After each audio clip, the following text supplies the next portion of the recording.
اگر مال غنیمت سہل الحصول اور سفر بھی ہلکا ہوتا تو تمہارے ساتھ شوق سے چل دیتے، لیکن مسافت ان کو دور دراز نظر آئی تو عذر کریں گے، اور اللہ کی قسمیں کھائیں گے کہ اگر ہم طاقت رکھتے تو آپ کے ساتھ ضرور نکل پڑتے۔ یہ ایسے عذروں سے اپنے تئیں ہلاک کر رہے ہیں، اور اللہ جانتا ہے کہ یہ جھوٹے ہیں۔ اللہ تمہیں معاف کرے، تم نے پیشتر اس کے کہ تم پر وہ لوگ بھی ظاہر ہو جاتے جو سچے ہیں، اور وہ بھی تمہیں معلوم ہو جاتے جو جھوٹے ہیں۔ ان کو اجازت کیوں دی؟ جو لوگ اللہ پر اور روز آخرت پر ایمان رکھتے ہیں وہ تو تم سے اجازت نہیں مانگتے کہ پیچھے رہ جائیں، بلکہ چاہتے ہیں کہ اپنے مال اور جان سے جہاد کریں، اور اللہ پرہیزگاروں سے واقف ہے۔ اجازت وہی لوگ مانگتے ہیں جو اللہ پر اور پچھلے دن پر ایمان نہیں رکھتے اور ان کے دل شک میں پڑے ہوئے ہیں، سو وہ اپنے شک میں ڈاواں ڈول ہو رہے ہیں۔ اور اگر وہ نکلنے کا ارادہ کرتے تو اس کے لیے سامان تیار کرتے، لیکن اللہ نے ان کا اٹھنا اور نکلنا پسند ہی نہ کیا،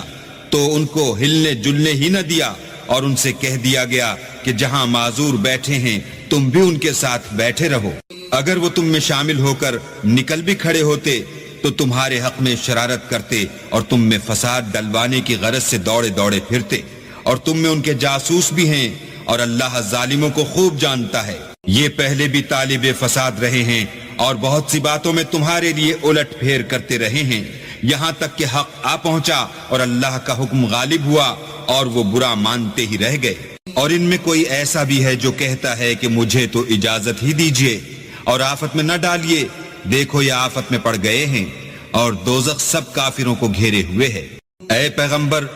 اگر تم کو آسائش حاصل ہوتی ہے تو ان کو بری لگتی ہے، اور اگر کوئی مشکل پڑتی ہے تو کہتے ہیں کہ ہم نے اپنا کام پہلے ہی درست کر لیا تھا، اور خوشیاں مناتے لوٹ جاتے ہیں۔ کہہ دو کہ ہم کو کوئی مصیبت نہیں پہنچ سکتی بجز اس کے جو اللہ نے ہمارے لیے لکھ دی ہو، وہی ہمارا کارساز ہے، اور مومنوں کو اللہ ہی کا بھروسہ رکھنا چاہیے۔ کہہ دو کہ تم ہمارے حق میں دو بھلائیوں میں سے ایک کے منتظر ہو، اور ہم تمہارے حق میں اس بات کے منتظر ہیں کہ اللہ یا تو اپنے پاس سے تم پر کوئی عذاب نازل کرے یا ہمارے ہاتھوں سے عذاب دلوائے، تو تم بھی انتظار کرو، ہم بھی تمہارے ساتھ انتظار کرتے ہیں۔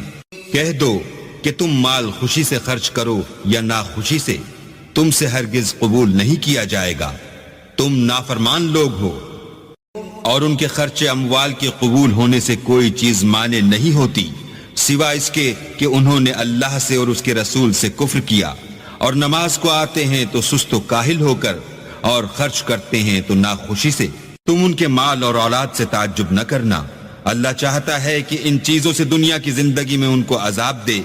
اور جب ان کی جان نکلے تو اس وقت بھی وہ کافر ہی ہوں، اور اللہ کی قسمیں کھاتے ہیں کہ وہ تم ہی میں سے ہیں، حالانکہ وہ تم میں سے نہیں ہیں۔ اصل یہ ہے کہ یہ ڈرپوک لوگ ہیں۔ اگر ان کو کوئی بچاؤ کی جگہ جیسے قلعہ یا غار و مغاق یا زمین کے اندر گھسنے کی جگہ مل جائے تو اسی طرف رسیاں توڑاتے ہوئے بھاگ جائیں۔ اور ان میں بعض ایسے بھی ہیں کہ تقسیم صدقات میں تم پر طعنہ زنی کرتے ہیں، اگر ان کو اس میں سے خاطر خواہ مل جائے تو خوش رہیں،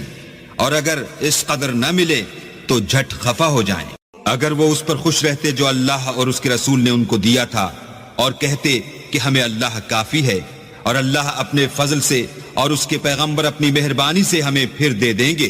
اور ہمیں تو اللہ ہی کی خواہش ہے، تو ان کے حق میں بہتر ہوتا۔